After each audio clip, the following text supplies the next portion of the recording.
Salut à tous, salut amis gamers, rétro gamers, fans de hardware, fans d'émulation, fans de Nintendo, fans de Sega.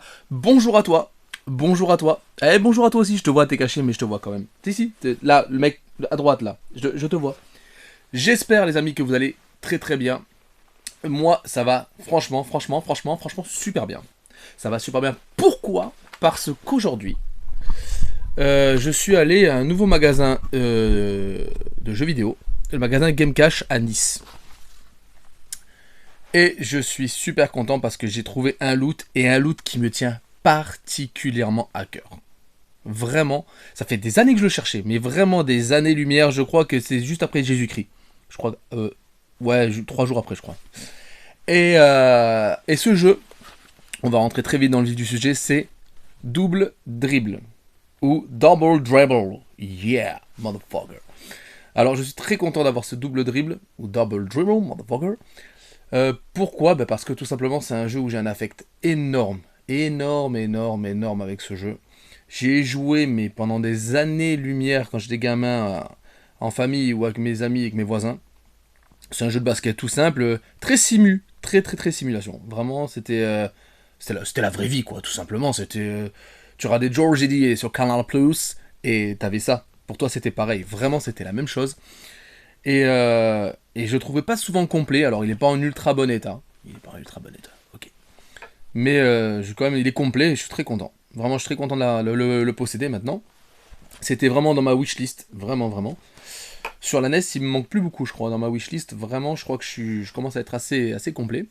Enfin bref, on va pas parler tout de suite du gameplay, on en parlera en deuxième partie dans cette vidéo.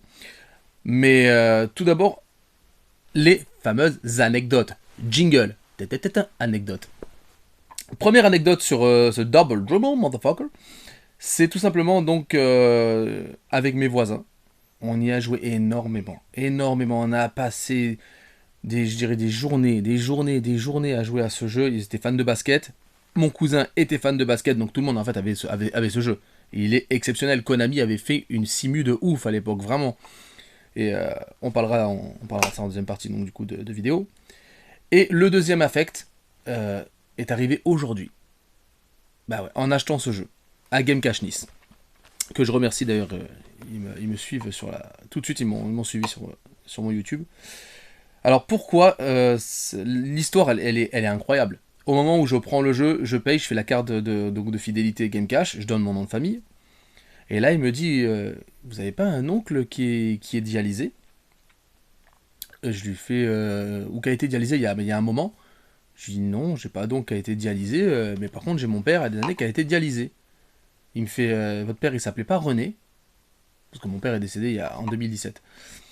J'ai fait oui, ouais, mon père c'était René.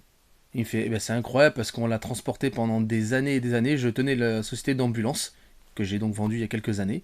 Et c'était un personnage fantastique, un personnage formidable. Et on l'a beaucoup aimé, il nous comprenait, lui qui était chauffeur routier et tout ça. Et, et c'est comme quoi le monde est petit. Et je vous jure que c'est vrai, c'est au moment où j'ai donné mon nom de famille, avant qu'il me raconte tout ça, je savais qu'il allait me dire une anecdote sur mon nom. Je vous jure que c'est la vérité. J'ai eu un pressentiment et ça s'est avéré juste. Et j'ai trouvé ça dingue. C'était ouf. Et en plus, ça touche mon père. Et c'était son ambulancier. Et ils sont connus pendant des années, parce que pendant des années, il est parti en dialyse. Et ça m'a touché. Et quand il m'en a parlé, je sentis qu'il avait la petite boule, quoi. Il était assez ému. Parce qu'apparemment, ils aimaient bien mon père. Bon, il était pas méchant, des fois. Et donc voilà, j'ai acheté ce jeu avec ces deux anecdotes. Et donc ce jeu ne sortira plus jamais de ma collection. Pour ces deux raisons. Et j'avoue, même la deuxième, honnêtement, je suis un peu ému. La deuxième me touche beaucoup plus que limite que la première maintenant. C'est ce que j'ai vécu aujourd'hui en 2023 pour un vieux jeu. Voilà, cette anecdote avec mon père, son ambulancier, qui a repris ce Game Cash, qui a créé ce Game Cash du moins. Donc voilà, ça m'a énormément touché. Vous avez les deux anecdotes sur ce jeu. Maintenant, on va passer à la partie du gameplay. Alors, j'espère que je vais réussir à mettre les petites incrustations là du jeu. Jingle, gameplay. Gameplay. Le gameplay. Ce jeu, comme j'ai dit, est une simulation de ouf. De ouf. Vraiment de ouf. C'est comme j'ai dit tout à l'heure, il y avait George Eddy sur Canal Plus, Charles Barkley. Et puis t'avais ça. Ça, avec ses passages Le jeu, c'est un jeu de basket. On va pas faire très très long sur le principe du jeu. C'est un jeu de basket, donc de simulation. Mais nous, ce qu'on kiffait, et comme tous ceux qui ont connu le jeu, c'était faire des dunks. Des dunks en noir et blanc. Donc j'espère que l'incrustation va marcher. Je vais réussir à vous mettre les dunks. Si ça marche pas, eh ben, c'est au dos de la boîte. Hein. Ici, là. Là. Voilà. Je sais pas si ça marchera, mais dans le doute. Donc voilà. Et nous, on adorait faire ces matchs. Alors, le personnage était gris. Il avait pas de. Voilà, moi, il n'y avait pas de racisme. C'était pas le noir qui se matchait. C'était pas le blanc qui se matchait. Souvent, les blancs savent pas sauter, comme on disait à l'époque. Et. Oh, la blague de merde. Et donc voilà. En même temps, ça va très bien avec mon look. Il va me dire, mais qu'est-ce qu'il fait avec son look Starsky Hutch? Qu'est-ce qu'il va, il va arriver quoi avec sa grande Torino? Qu'est-ce qu'il va arriver avec quoi, lui?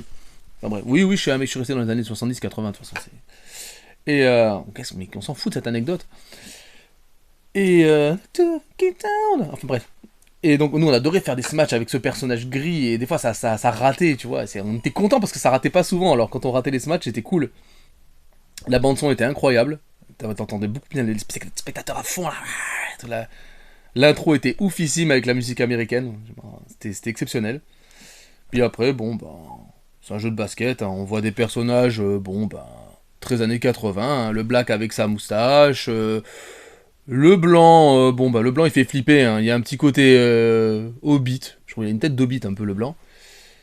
Et puis voilà quoi, je pense. Après c'est une jaquette Konami, hein. C'est les grises de Konami, très simple, hein, exactement comme Castlevania, hein, tu vois, c'est la même boîte que Castlevania, sauf qu'on a changé les...